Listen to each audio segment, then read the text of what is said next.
So I hope you've seen that interview with the NFAC, the Not Fucking Around Coalition, that I posted yesterday. I think that's a really good interview. The interviewer tried to walk all over the guest, but he would not allow it, and I think that's excellent because that's something that Fox News does.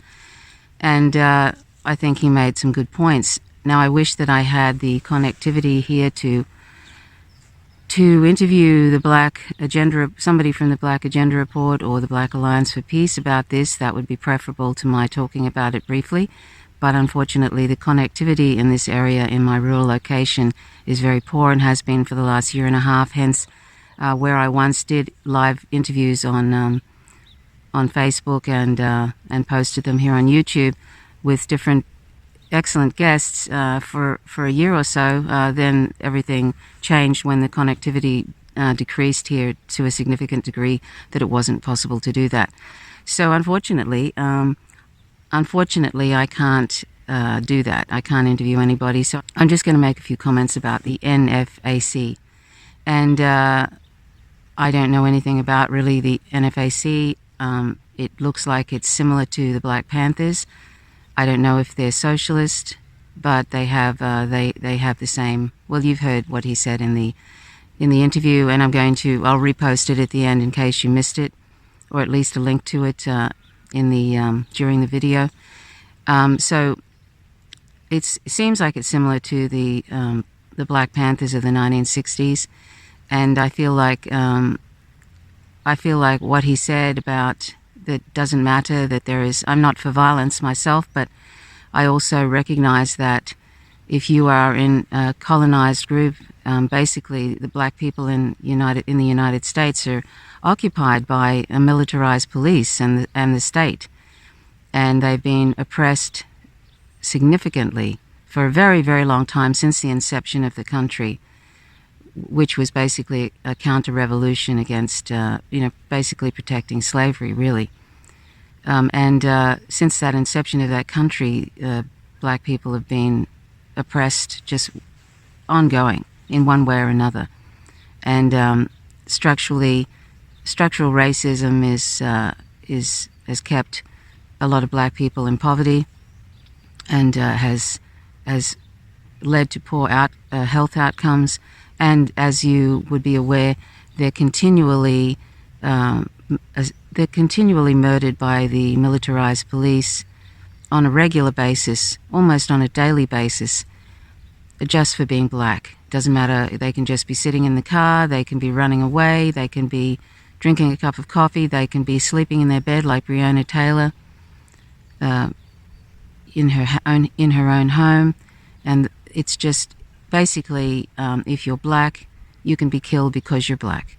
And that's been the case since the slave militias, since the militias that were going and rounding up slaves and killing them, uprising slaves and indigenous people, and stealing their land. Since the beginning of that country, and the militias have turned into the KKK, which turned into most of the police. It sort of has, in some ways, some similarities to what is happening in to Palestinians, except that if Palestinians were to arm themselves in any significant way, it's such a brutal apartheid state there that they don't need any excuse to just slaughter a whole bunch of Palestinians.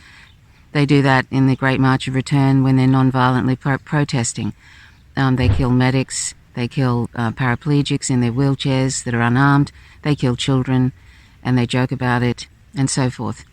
Now, there are similarities there with how the attitudes of the IDF, the Israeli occupational forces, towards the Palestinians. There are lots of similarities, including that the militarized police, they go to Israel to train, and that's where they get one of their methods of which it ends up being a killing. Which is that carotid pressure, putting the knee on the neck of Palestinians is a very common thing for the IDF to do, and this is something that the police have been trained to do, the US police. So it's totally, I think every group of people, if they're being brutally oppressed, has the right to take up arms. I'm not for violence, and I don't think violence solves anything particularly, because even violent revolutions you end up getting people who are violent in power again. You get rid of one lot of people, and then you get a different lot of people. But in this case, just having parity of having weapons and wanting to defend yourself against this continual murdering of your own people, just like the Black Panthers were doing in the 60s, is, I think, quite valid. And, and I'm sorry, I know I'm speaking as a white person, but as I said, I would rather interview someone, but I don't have that connectivity here rurally at this present time to do so. So that's why I'm speaking about it. And every so often I do my best to read out one of the Black Agenda Report's posts about this, because it's such an important voice, the Black Agenda Report, on this issue, a Black left perspective. So, but I think it's very valid, and I actually think that even though all those people in the NFAC, I'm sure when you saw them marching to Stone Mountain, and they were all armed, that is a very brave thing to do, actually. It's a brave thing because you don't need to do anything to be killed by the state if you're black. And when you take up arms, I mean, look what they did to the Black Panthers with Fred Hampton and the like. And even if you're not declaring that you're defending and protecting yourself, like the Black Panthers in the 60s did, who were a socialist black left movement, even if you're not doing that, you will be assassinated anyway, like Martin Luther King was and Malcolm X. That's just what the state does. They have, the white supremacist colonialist state have a great fear of black people, whether they're armed or unarmed. I'm sure that the people who took up arms for this NFAC know that, you can be killed whether you're armed or not armed, and the state does not need excuses to kill you.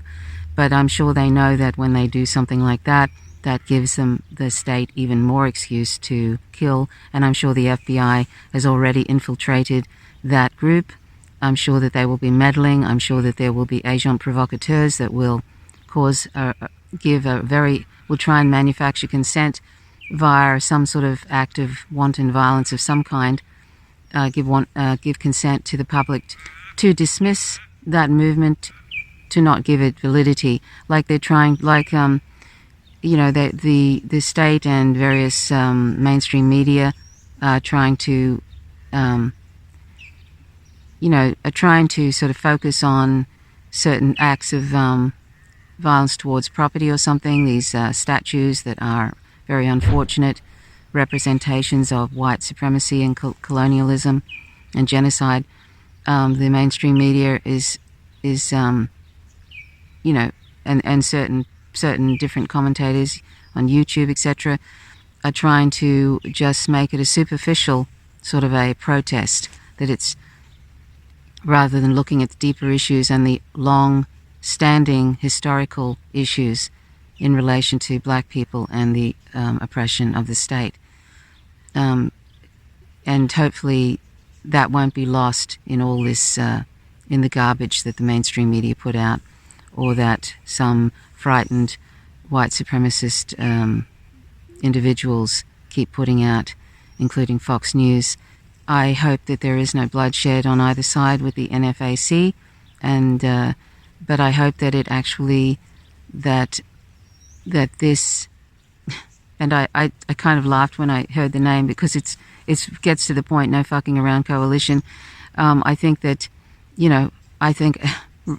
black people have every right to feel absolutely and utterly fed up and disgusted with how they've been treated, how they've been disenfranchised and oppressed and driven into poverty, and the state constantly meddling, the COINTELPRO and the drugs with the CIA, all of that, the different things that have been done to them, and this ongoing murder just for being black. Breonna Taylor was really murdered. It had something to do with gentrification of that area, and I'll leave a link to that. I I have good wishes for everybody, and I hope that this changes the consciousness of white people in the United States and elsewhere in the world, that it's not just some fleeting thing that is superficial, that it is something that actually makes white people aware of really what is being done, and that this is not okay in any way and cannot continue. Hopefully this will be some permanent change in the consciousness that will lead to something good. One can only hope. I have to say even though I'm not for violence, and I don't believe violence solves anything, I also just like the parity of this situation, because white alt-right nationalists, white supremacist groups are allowed to just turn up to government places with weapons, and the police don't crush that attempt. They're actually on side with white nationalists. It just shows where the police are at, basically, in relation to black people. Because if black people had turned up with open carrying weapons with a permit the same way that white nationalists do, I think it would be a totally different story, and there possibly even would be some black people killed. So anyway, that's really all I wanted to say. So thanks so much for watching. My name is Trish Roberts. You're watching Faint Signals from Vega. Please stick around at the end. There are some content that I posts at the end of this video. Please click it on and check it out. So thanks so much for watching. Till next time. Bye for now. I'm Margaret Kimberly, and today I join you as a coordinating committee member of the Black Alliance for Peace. As many of you know, Black Alliance for Peace was founded on April 4th, 2017. April 4th is a significant date. On that day in 1967, Dr. Martin Luther King gave his famous speech, Beyond Vietnam, A Time to Break the Silence. In those remarks, he publicly declared his opposition to the war in Vietnam and to all U.S. militarism. He was assassinated 1 year to the day later, in part because he spoke out against U.S. imperialism. The mission of Black Alliance for Peace is as follows. The Black Alliance for Peace seeks to recapture and redevelop the historic anti-war, anti-imperialist, and pro-peace positions of the radical Black movement. Through educational activities, organizing, and movement support, organizations and individuals in the Alliance will work to oppose both militarized domestic state repression and the policies of destabilization, subversion, and the permanent war agenda of the U.S. state globally. When the Organization of African Unity was founded on May 25, 1963, those leaders had a goal of freeing themselves from colonization and exploitation. That is our responsibility now, and we commemorate this day by committing ourselves to freeing our people wherever they may be. We are living through a pivotal moment. The COVID-19 pandemic has exposed the crises of late-stage capitalism here in the U.S. The lack of a publicly funded and controlled healthcare system puts Black people at the epicenter of this medical crisis. Only 20% of us are able to work from home, that is to say, are in the managerial class and able to protect themselves from a communicable disease. It is easy to blame the racist and incompetent Donald Trump for this situation, but austerity and insecurity for workers existed before he was inaugurated. The destruction of any and all public benefits was already underway. This system does and will fail us, as it is constructed with the goal of exploiting our labor and keeping us under physical control. COVID-19 has been used as a pretext for policing us even more. It was recently reported that in Brooklyn, 35 of 40 people arrested for violating social distancing rules were Black. We must both demand health care as a human right while also being wary of any governmental efforts which may lead to further subjugation. But the people are showing the way. Retail workers, public transit workers, and others have carried out work stoppages around the country. The call to end the quarantine is not necessarily made for our benefit. Capital is suffering and needs its workers. The political duopoly here give the people a maximum of $1,200, while even other capitalist nations are more generous. We see Cuba, a country with a large African population, sending medical teams all over the world and devising treatments for the coronavirus. Cuba has been under 60 years of attack because it is a socialist revolutionary government and is hated by Uncle Sam because it survives. Every effort to bring socialism to this hemisphere is attacked, whether in Grenada in the 1980s or in Venezuela today. On May 4th, 2020, the Trump administration sent mercenaries into Venezuela to instigate another attempt at regime change. Not only were they quickly discovered and dispatched by the Venezuelan military, but also by a community of Afro-Venezuelan fisher people who assisted in the mercenaries' capture. While Africans fight worldwide for their freedom, every 4 years, Black people in the U.S. are told that a party or candidate will save us from the worst of racist oppression, and every 4 years, our condition remains the same or even worsens. When politicians come before us asking for our votes, we must present them with the Black Alliance for Peace candidate pledge to get the U.S. out of Africa, close all foreign military bases, cut the defense budget by 50%, and investigate all fatal police encounters that occur among our people. We must be like those who met on May 25, 1963. That means we must struggle. As we say at Black Alliance for Peace, no compromise, no retreat. Defeat the war against African Black people in the U.S. and abroad. Now that you have everyone's attention, and you also have said that violence is sometimes necessary in these situations. What exactly is it that you hope to achieve through violence? Wow, it's interesting that you would pose that question like that, because this country is built upon violence. What was the American Revolution? What's our diplomacy across the globe? We go in and we blow up countries and we replace their leaders with leaders who we like. So for any American to accuse us of being violent, it's extremely hypocritical. Now, when we talk about violence, you just said in that video, sir, you said, I understand that. But why are you screaming and not allowing me to talk, ma'am? Well, because you asked me a question, allow me to answer. Go ahead. I'm in the process of answering, and I won't be that much longer. I'm listening. Okay? You asked what we hope to achieve. We're talking about self-defense. We're talking about 4 or 5 police officers choking someone to death and someone from the community having the training to intervene effectively. We're talking about saving lives. Nobody's talking about ambushing police officers. We're talking about protecting lives. And there's nothing more American than that. And when we talk about uplifting and upholding the Second Amendment, I think that you should be applauding me, seeing as though you guys are huge supporters of the Second Amendment. But it seems to be the hypocrisy of America that when Black people start talking about arming themselves and defending themselves, the talk is violence. But when white people grab assault rifles and go to our nation's, their state's capitals, it's all good. All right. First of all, I've never talked about my stance on the Second Amendment. I'm not criticizing you or praising you. You don't support the Second Amendment? You don't support the Second Amendment? That's not my role here to talk about my opinion. I'm asking you a question. Do you support the Second Amendment? The Second Amendment is part of our Constitution. Yes or no? A lot of your viewers would like to know if you support the Second Amendment. That's fine. But that's not why we're here. And the only reason that I posed that first question to you, the way that I did, was that I watched you, talking on a bunch of different interviews today, and you said, "Burn it down." You said, "Burn it down.